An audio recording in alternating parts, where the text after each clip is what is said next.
Мое почтение всем аквариумистам. 100-литровый аквариум. Я решил его немного переделать. В аквариуме содержались только креветки. Смысл переделки была замена грунта. Я решил попробовать кварцевый песок. Купил я 2 мешка по 5 килограмм, в общем 10 килограмм кварцевого песка.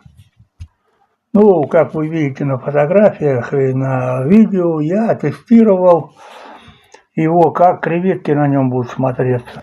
Также вы сами видите, как он на кварце креветка смотрится и как смотрится креветка на моем грунте. Ну, в общем, пока я тестировал, не торопился. Появился, как говорится, план «Б» сам собой. Кто меня смотрит, он знает, что я использую грунт «Горелик». Это отходы горно-рудной промышленности. Ну, это уже дробленая и отсортированная фракция, которую я использую. Этим «Гореликом» у нас в Кузбассе чаще всего отсыпают дороги. Ну и вот от меня недалеко какая-то стройка организовалась. Я проходил, увидел, заметил, что они привезли «Горелик». Отсыпать дороги видно, ну и подъезды отсыпать там, подъезды в смысле, подъезды к стройке. Ну и чаще всего им нужна мелкая фракция, а большую фракцию такие камни попадаются. Они их откидывают в сторону. Ну, я покрутился там рядом, наложил себе в рюкзак камней побольше, да и пошел домой. Ну, в общем, здесь вы видите, как выглядит «Горелик», более крупные камни. На этом фото камни где-то 5-7 сантиметров. Ну, а большие камни где-то 25-30 сантиметров. Здесь вы видите их. Также, прежде чем запускать, камни были помещены в аквариум. Находились там некоторое время определенное. Потом были замерены общая жесткость и карбонатная жесткость. Я использую этот камень как грунт в аквариуме уже 8 лет. И он у меня показал абсолютно нейтральный. Но на всякий случай я решил проверить камни. Замеры показали, никаких изменений абсолютно в параметрах воды по общей карбонатной жесткости не произошло. Камни, я скажу, были тяжеловатые, большие, крупные. Аквариум размер, длина 80, высота 40. Определить примерно можете размер камней.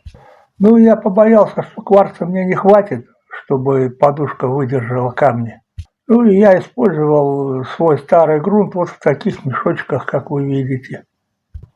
Как подложку под камни. Ну, и, в общем, он как грунт показал себя хорошие результаты по биологии в аквариуме.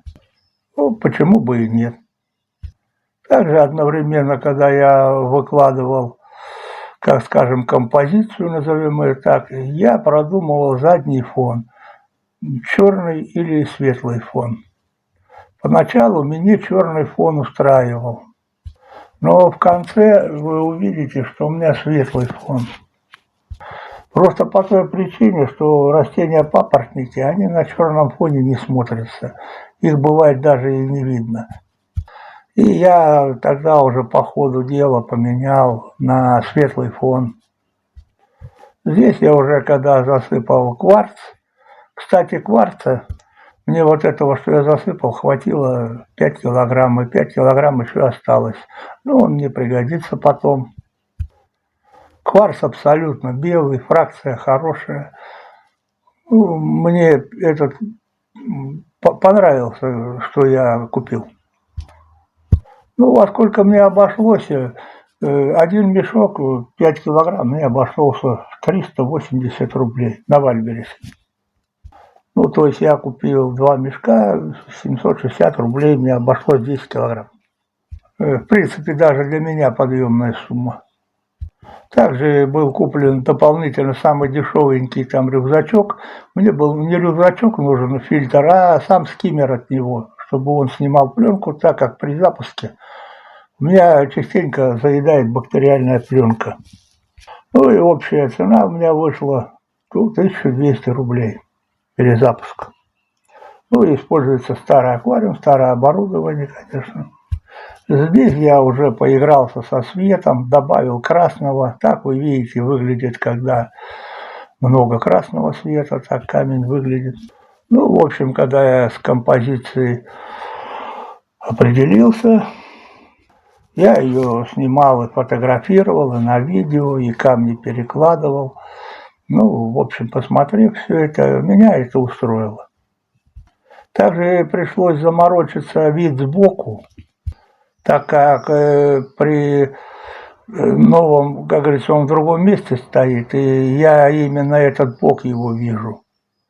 Ну и маленько тоже здесь поработал. То есть так выглядит аквариум сбоку. Ну и в итоге вот растения посадил или поклал я их туда, бог его знает. Вы видите, немного дизайн поменялся, я добавил на передний план мелких камней немного, так мне показалось лучше. В аквариуме все растения папоротники. Других нет. Единственное, справа вы можете заметить щитолистник, но я наловчился с ним использовать для того, чтобы определять калий в воде. В моем случае при недостатке калия именно в этом растении появляются дырочки или отверстия, как вам угодно. И вот по нему я определяю калий. В аквариум также продолжает подаваться углекислота, но подаю я ее в очень умеренном количестве, как говорится, чтобы только было немного. Ну, понимаете, для роста растений. Ну, удобрения, как всегда, применяю калий, нитраты, немного фосфатов я в этом аквариуме применяю. Свет в этом аквариуме я переделал. У меня там стоит сейчас 3 лампы GX полоса 3, 2 лампы по краям 6 Вт, в середине 9 Вт. Температура свечения у этих ламп 6400 кельвинов. В аквариуме будут содержаться только креветки. Рыбы здесь не будет. Так, ну и все, кажется, рассказал. Спасибо вам за просмотр. Всем удачи, добра, мира и до встречи.